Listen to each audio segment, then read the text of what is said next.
Hello everyone, welcome to my YouTube channel. आज मैं आपको एनसीईआरटी मैथ्स क्लास 6 एक्सरसाइज 3.2 से इसका क्वेश्चन नंबर 4 कराऊंगी। देखिए क्वेश्चन नंबर 4 है, write down separately the prime and composite number less than 20। ठीक है, आपको prime number and composite number बताने हैं जो कि 20 से कम काउंटिंग तक में आपको बताने हैं। ठीक है, देखिए यहाँ पर इस क्वेश्चन को सॉल्व करने के लिए हम सबसे पहले प्राइम नंबर और कंपोजिट नंबर अलग अलग लिख लेते हैं। ठीक है, तो प्राइम नंबर क्या होते हैं? प्राइम नंबर वो नंबर होते हैं जो सिर्फ अपने ही टेबल में आते हैं, और कंपोजिट नंबर वो होते हैं जो अपने अलावा दूसरे टेबल्स में भी आते हैं। ठीक है, देखिए यहाँ पर काउंटिंग लिखी है 1 से लेकर 20 तक। इसमें आप 1 को इंक्लूड नहीं करेंगे। ठीक है, 2 इज प्राइम नंबर क्योंकि 2 जो है वो अपने ही टेबल में आता है। 3 is also a prime number क्योंकि वो अपने ही टेबल में आता है। 4 इज कंपोजिट नंबर क्योंकि 4 अपने टेबल में तो आता ही है, वो साथ ही साथ 2 के टेबल में भी आता है। ठीक है, तो ऐसे ही हमें इसमें से गिनती के साथ साथ चल के नंबर्स को ऊपर नीचे करके लिख लेंगे इजीली।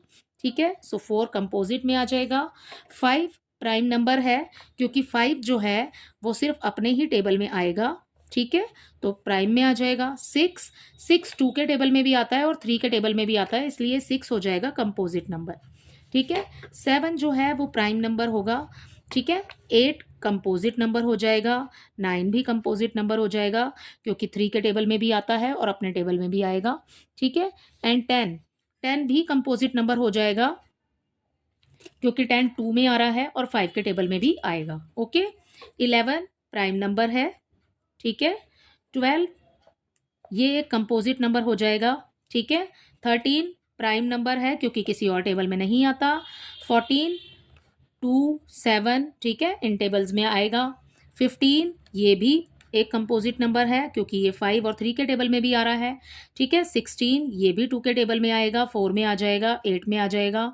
ठीक है, 17 ये एक प्राइम नंबर है क्योंकि 17 किसी और टेबल में नहीं आता है। ठीक है, 18 कंपोजिट नंबर हो जाएगा क्योंकि ये किसी और टेबल में भी आते हैं।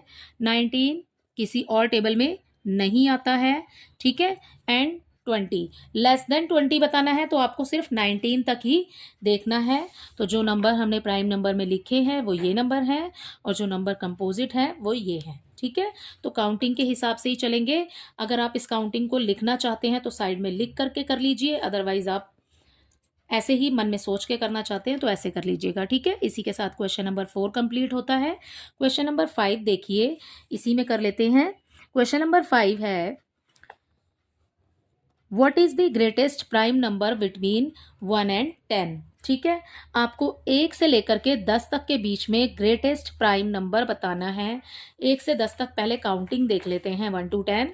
ये है हमारे पास काउंटिंग 1 टू 10। ओके, इसमें ग्रेटेस्ट प्राइम नंबर बताना है। प्राइम नंबर्स मीन नंबर का मतलब है जो नंबर अपने ही टेबल में आता है, सिर्फ वो नंबर। ठीक है, देखिए इसमें ग्रेटेस्ट बोला है, स्मॉलेस्ट नहीं बोला, तो हम 2 को नहीं ले सकते, 3 को भी नहीं लेंगे। इसमें सबसे बड़ा जो प्राइम नंबर होगा वो हो जाएगा 7। ठीक है, क्योंकि उसके बाद 8 9 जो है वो दूसरे टेबल में आता है, सो ये कंपोजिट नंबर है।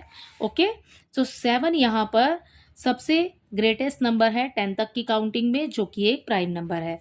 ठीक है, तो आप इसका आंसर इस क्वेश्चन में से ही लिखेंगे, the greatest prime number between, तो हम यहाँ लिख लेते हैं the greatest prime number between 1 to 10 is equal to 7। ठीक है, तो 7 इसका आंसर है। ओके, आई होप ये क्वेश्चन आपको अच्छे से समझ आ गए होंगे दोनों। Thank you.